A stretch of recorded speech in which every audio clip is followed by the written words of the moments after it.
તરસાડી નગરપાલિકામાં વિકાસના કામો બાબતે અનેક ગેરરીતિ બહાર આવી છે. સાઉથ ઝોનની નગરપાલિકાના કચેરીના અધિક કલેક્ટર દ્વારા આજ રોજ આકસ્મિક તપાસ કરવામાં આવી હતી. 15મા નાણાં પંચના 2021 થી 2025 સુધીના હજુ સુધી 14 કામો શરૂ નથી કરવામાં આવ્યા. 2 કરોડની કિંમતનું સોલાર સિસ્ટમ ફિટ કર્યા પછી હજુ સુધી કોઈ જોવા જ નથી ગયું અને દાદર પણ બનાવવામાં આવ્યા નથી. 7.50 લાખ રૂપિયાનું બનેલું ટોયલેટ 1 વર્ષમાં ખંડેર થઈ ગયું.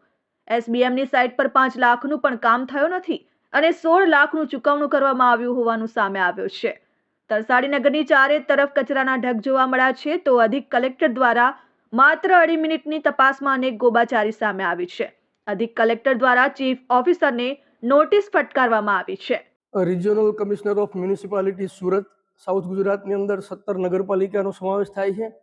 રાજ્ય સરકાર દર ફાઇનાન્શિયલ યર મુજબ કરોડો રૂપિયાની ગ્રાન્ટ નગરપાલિકાને આપતી હોય છે.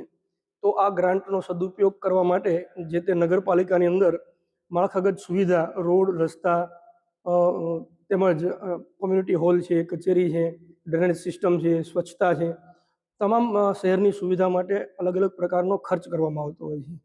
આ ખર્ચના નાણાકીય હિસાબ મુજબ સરકારે જે નક્કી કરેલી ગાઈડલાઇન્સ મુજબ થયો છે કે કેમ તે બાબતે રિજિયોનલ કમિશનર મ્યુનિસિપાલિટી સુરત ખાસ ટાસ્ક ફોર્સની રચના કરેલ છે, જે અન્વયે તમામ નગરપાલિકાની આકસ્મિક તપાસણી કરેલ છે.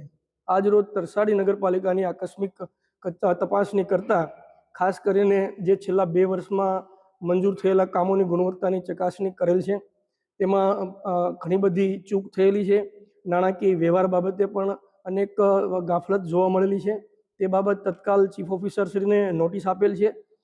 કરોડો રૂપિયાના ખર્ચે મંજૂર થયેલ સોલાર સિસ્ટમ છે, સ્વચ્છતા માટેના સાધનોની વ્યવસ્થા છે, તે બાબતમાં જે ભ્રષ્ટાચાર થયેલો છે તે બાબતની સ્થળ ઉપર જ તપાસ કરી અને નોટિસ આપી આગળની કાર્યવાહી કરવામાં આવશે. રાજ્ય સરકાર જ્યારે કોઈ નગરપાલિકાને નાણાકીય સહાય ચૂકવતી હોય છે ત્યારે ખાસ અપેક્ષા એ હોય છે કે નગરપાલિકાની સુવિધામાં, લોકોની સુખ સુવિધામાં વધારો થાય. ખાસ કરીને નગરપાલિકામાં કોઈ એસેટ ઊભી થાય, દાખલા તરીકે સોલાર સિસ્ટમ છે, ડ્રેનેજ સિસ્ટમ છે, વોટર ટ્રીટમેન્ટ પ્લાન્ટ છે, સીવેજ ટ્રીટમેન્ટ પ્લાન્ટ છે.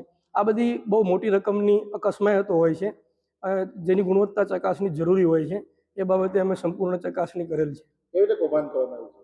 કૌભાંડ ખાસ કરીને જે પ્રમાણે ટેન્ડરના ધારાધોરણ હોય છે, જે શરતો હોય છે તે મુજબ એનું સ્ટ્રક્ચર હોતું નથી, નાણાકીય હિસાબો નિભાવવામાં આવેલ નથી અને જે ગુણવત્તાની અપેક્ષા સરકારશ્રી રાખે છે એ ગુણવત્તા અનુસારનું કામ જોવા મળી આવેલ નથી.